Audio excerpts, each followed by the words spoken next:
Hello दोस्तों, कैसे हो आप लोग। उम्मीद है सब अच्छे होंगे, सब बढ़िया होंगे और आप लोग जो अपनी मेहनत है, जो अपनी प्रिपरेशन है, वो पूरी ईमानदारी से कर रहे होगे, ऐसा मैं उम्मीद करता हूँ। इस वीडियो के अंदर एग्जाम स्ट्रेटजी को लेके बात करूंगा कि किस तरीके से आप पहले ही अटेम्प्ट के अंदर एग्जाम है वो क्लियर कर पाओगे।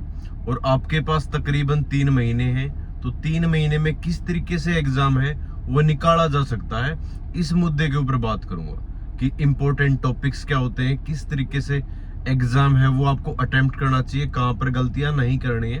ठीक है, वो सारे पॉइंट हैं, वो सारे मुद्दे हैं, वो इस एक ही वीडियो के अंदर आप लोगों को बताया जाएगा, ताकि आपका जो सिलेक्शन है वो डेफिनेटली हो जाए।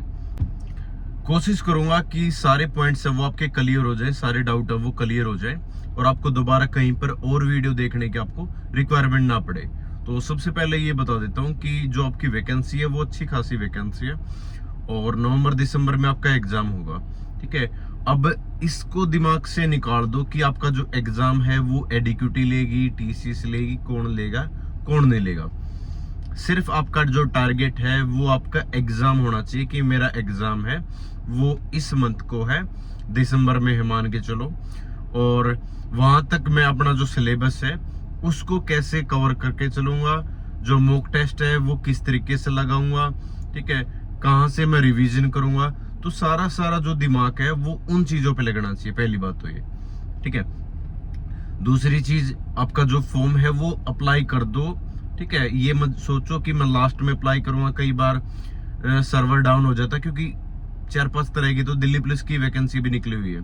ठीक है, तो ऐसा करो कि आप अभी से अपना जो फॉर्म है वो भर के रख लो और आसपास की जो सिटी है वो फिल कर लेना। आपको डेफिनेटली उन्हीं के अंदर जो आपका एग्जाम है वो देखने को मिल जाएगा। ठीक है, दूसरी चीज, दिल्ली पुलिस का में अगर सिलेक्शन लेना ना, तो जो सबसे बड़ा रोल रहता है वो रहता है जीएस का।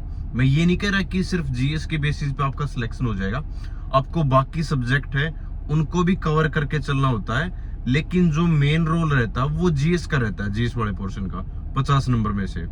और सबसे ज्यादा जो तुक्के लगाते हैं बच्चे वो उसी सेगमेंट के अंदर लगाते हैं। ठीक है, और नेगेटिव मार्किंग उसी की वजह से सबसे ज्यादा होती है। तो क्या करना है कि अगर आपको, ठीक है, पहली बात तो वो क्वेश्चन अटेम्प्ट करने हैं जिनका आपको आंसर पता है, क्लियर जो आंसर पता है कि इसका आंसर ये है, वो तो आप अटेम्प्ट करोगे। फिर आप ऑप्शन देख के, ठीक है, अगर आप 2 ऑप्शन हटा सकते हो और सिर्फ आपके पास 2 ऑप्शन है, तब आपको वो क्वेश्चन अटेम्प्ट करना है। ठीक है, अगर आप उसमें से 2 ऑप्शन हटा सकते हो और 2 ऑप्शन ही है आपके पास, तो उस क्वेश्चन को आप अटेम्प्ट कर सकते हो। तीसरी चीज, बहुत सारे क्वेश्चन हर एग्जाम के अंदर ऐसे होते हैं जिनका हमें कुछ भी आइडिया नहीं होता, हमें क्या किसी को भी आइडिया नहीं होता कि ये क्वेश्चन कहाँ से पूछा गया है और क्या ये क्वेश्चन है वो पूछा गया है। तो बेमतलब का उस पे तुक्का नहीं मारना है, तुक्का नहीं लगाना है कि इसका आंसर तो ये हो सकता है, ऐसा नहीं करना है। वो क्वेश्चन 100% गलती निकलता है, तो ऐसा काम नहीं करना है। ठीक है, तो वो क्वेश्चन सेलेक्ट करना है जिसका हमें पता है, जो अपनी एफिशिएंसी है ना वो तकरीबन आप पे 80% के आसपास रखना। ठीक है, क्योंकि ज्यादातर क्वेश्चन आपके जीएस से गलत होंगे, ये मेरे से लिखवा के ले लोगे, जब आप आंसर की मैच करोगे ना तब आप सिर पकड़ लोगे कि सर हमने ये क्या कर लिया, अपना फ्यूचर बर्बाद कर लिया। ठीक है, क्योंकि मैथ का कोई भी क्वेश्चन होगा, अगर आप वो सोल्व कर पाओगे तो उसका आंसर आप निकाल पाओगे और उसका आंसर आप टिक कर पाओगे। तो उसमें जो क्वेश्चन गलत होने के चांसेस वो कम होते हैं, सेम रीजनिंग के अंदर भी। ठीक है, तो तुक्के मत लगाना कंप्यूटर और जीएस के अंदर। ठीक है, एक छोटी सी इन्फॉर्मेशन और आप लोगों के साथ शेयर कर देता हूँ कि रेवाड़ी के अंदर गुरुकुल खुला है। अगर आपको वहां पर जाना है, विजिट करना है, तो नंबर दे रखा है स्क्रीन पे। रहना, खाना पीना सारी चीजें एक ही प्लेटफॉर्म पर हो जाती है, इवन टाइपिंग वगैरह और फिजिकल वगैरह भी वहीं पर आपका कवर हो जाएगा।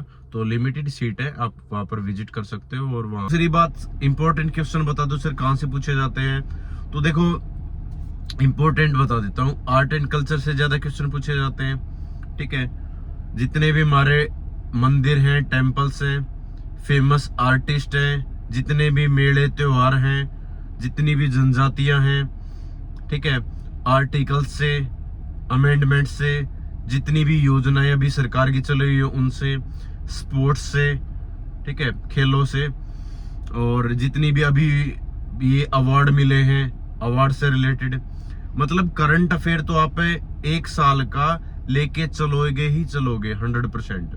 ठीक है, एक बार क्या करोगे, आप मंथली जो करंट अफेयर है उसको कर लो। ठीक है, जनवरी से आप स्टार्ट कर दो और दिसंबर तक की जो एक साल की करंट अफेयर है वो कवर कर लो। फिर क्या करोगे, 6 महीने की करंट अफेयर है उसको करोगे। फिर क्या करोगे, कोई एक बुक उठा लेना स्पीड डे की या उत्कर्ष क्लासेस की, जिसके अंदर आपकी करंट अफेयर हो, फिर वो करनी है। मतलब 3 बार आपका रिवीजन एटलीस्ट होना चाहिए। एक बार मंथली, एक बार 6 मंथ के हिसाब से कर लेना, एक बार बुक से कर लेना, तब जाके आपके क्वेश्चन है वो जाके फंसेंगे। ठीक है, और कोई भी कंपनी करवा लो, सिलेबस वही रहता है। पॉलिटी, हिस्ट्री सबसे ज्यादा इंपॉर्टेंट रहते हैं। हिस्ट्री में मॉडर्न, ठीक है, जो मॉडर्न हिस्ट्री है ना उसका जो पार्ट है वो ज्यादा इंपॉर्टेंट रहता है, और जो गांधी एरा है उसको ज्यादा थोड़ा सा गौर से कर लेना, एक एक पॉइंट है। ठीक है, उनसे भी क्वेश्चन आपको जरूर देखने को मिलेंगे। ठीक है, और बाकी ज्योग्राफी से जो सिलेक्टेड टॉपिक्स है उनको कैसे करोगे, आप पे गूगल पे सर्च करोगे। ठीक है, जैसे नदियों से रिलेटेड है, इस तरीके से ज्वालामुखी है उनसे रिलेटेड है, तो उनको आप टॉपिक वाइज कर लेना।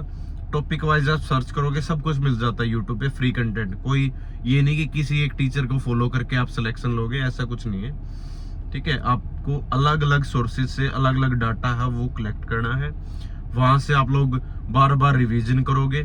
ऐसा भी नहीं होता, कई बार ये सोच लेते कि हमारा जो दिमाग है ना वो बिल्कुल ऐसे है कि रोबोट की तरह, कि हमने एक बार पढ़ लिया और फट से रिवाइज हो गया या फट से याद कर लिया। ऐसा नहीं होता भाई। जब आप पढ़ रहे होते हो ना चीजों को, तब आपको वो इजी भी लगेंगे और तब आपको वो समझ में भी आएंगी, और ये भी होगा कि मैं इसको याद रख लूंगा, लेकिन वो चीजें याद नहीं रहती। रिवीजन इंपॉर्टेंट है, उन चीजों को आप नोट डाउन करो और उन चीजों को आप बार बार रिवाइज करो, तब जाके आप सिलेक्शन लोगे। कुछ बच्चे पूछते कि सर मैं टारगेट क्या लेके चलूं। टारगेट भाई कम से कम आप 80 क्वेश्चन का तो टारगेट लेके चलो, कि मैं 80 क्वेश्चन है वो अटेम्प्ट करूंगा, 85 क्वेश्चन मैं अटेम्प्ट करूंगा, और मेरी एफिशिएंसी 80-85% है वो जरूर होनी चाहिए, तब जाके आपका जो सिलेक्शन है वो हो सकता है। ठीक है, ऐसा भी नहीं है कि मैं मान लो 90 क्वेश्चन अटेम्प्ट करा है, उसमें से 20 क्वेश्चन या 25 क्वेश्चन मेरे गलत है, इतने में तुक्के लगाया, 30 क्वेश्चन मेरे गलत है। तो अगर आपके मान लो 80 क्वेश्चन कराए या 90 क्वेश्चन कराए और 30 क्वेश्चन आपके, ठीक है, वो गलत निकल गए, या 20 क्वेश्चन मान लो आपके गलत निकल गए, ये सोच के चलो, तो 70 रह गए ना।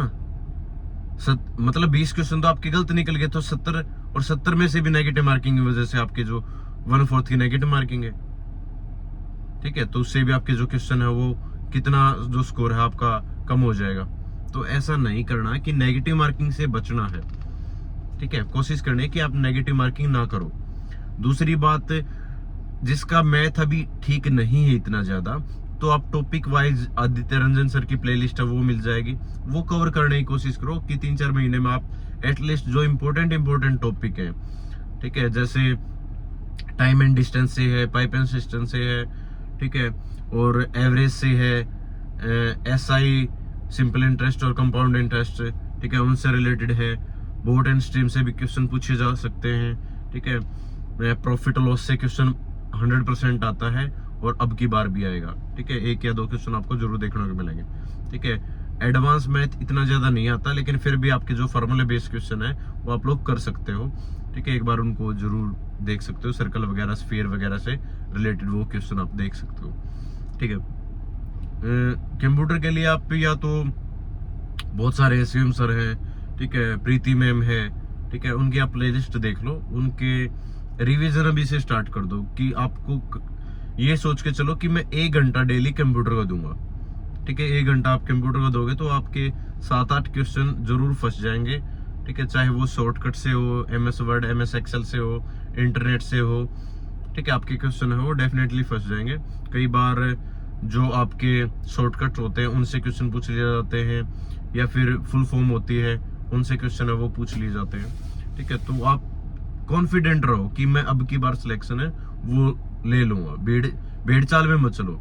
ठीक है, बहुत सारे आप किसी यूट्यूब चैनल को फॉलो कर रहे हो, वो ये बोल रहा होगा कि मेरे से ही पढ़ लो और सिलेक्शन हो जाएगा, या मेरी बुक को फॉलो कर लो उससे सिलेक्शन हो जाएगा। ऐसे सिलेक्शन नहीं होता। मैं हमेशा बोलता हूँ कभी भी एक सिंगल टीचर से, सिंगल बुक से कभी भी सिलेक्शन नहीं होता। मेरे से लिखवा के ले लो, जो ये चीजें बोल रहा है वो आपको बेकार है, आपसे झूठ बोल रहा है, ठीक है। बाकी मॉक टेस्ट है वो इम्पोर्टेंट है, आप मॉक टेस्ट बार बार लगाओ जब तक आपका अगर 60% मेरे हिसाब से सिलेबस हो चुका होगा, तो आप अभी से अपने जो मॉक है वो लगाने स्टार्ट कर दो। और मॉक में जो गलतियां हो रही है उसको नेक्स्ट मॉक में रिपीट मत होने दो। यही सक्सेस का राज है, आपके मॉक टेस्ट के अंदर जो स्कोर है वो डेफिनेटली इम्प्रूव होगा।